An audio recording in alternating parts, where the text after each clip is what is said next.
Hey there, it's Sylvia. Welcome to the porch, but not the porch today. 3, 2, 1. Listen, I'm your realtor here in Melbourne, Florida, and I just thought Linda, Sherry, and I want to wish you a happy Halloween. Of course, I'm getting ready to go out and work at a scare at Green Gables in Melbourne, Florida. It's a fundraiser. It's a dead and breakfast, and we're welcoming you. But I want to talk to you about one of Brevard County's most infamous, not the most infamous, but one of the most infamous hauntings. I spoke about it today in my Toastmasters group, and it's the Ashley Gang. Now, the Ashley Gang was led by John Ashley, old one-eyed John Ashley, and it was in the 1920s. Well, in the teens into the 20s.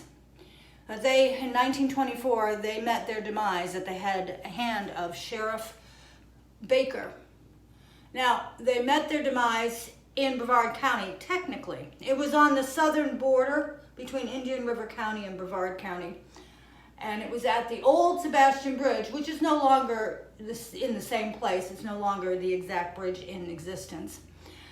But this group of the Ashley group, they were bad dudes. I mean, they were rum runners and murderers and thieves and even pirates.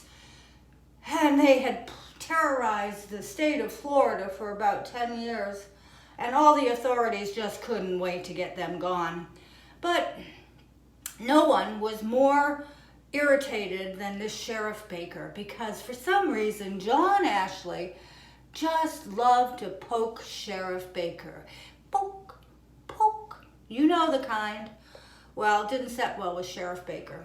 Finally, he got a tidbit that the Ashley Gang was going to be robbing a bank up in Jacksonville. So he set a trap, and none other than at this bridge, the Sebastian Bridge.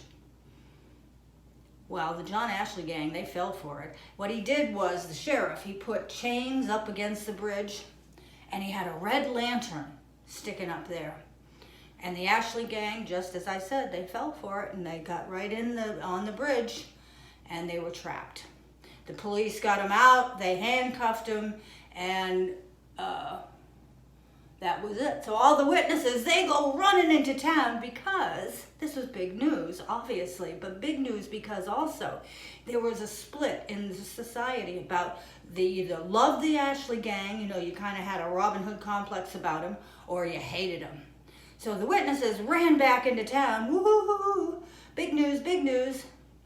And meanwhile, by the time the sheriff and all the police and the deputies got back into town, the Ashley Gang was with them, but they weren't walking on their own speed, if you know what I mean.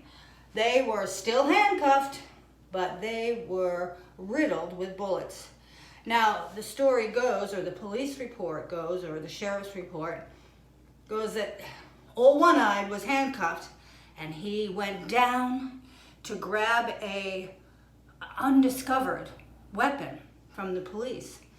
Well, then the other Ashley members, the gang members, they decided to flee at just that second.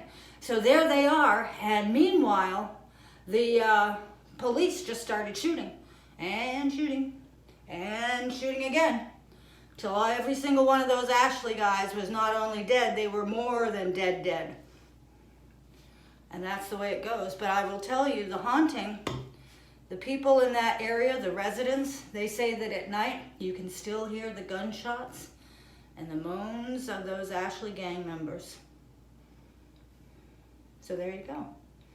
That's one of the stories of the hauntings, and we have numerous ones in Brevard County. Bucolic, beautiful Brevard County has had its share of mayhem.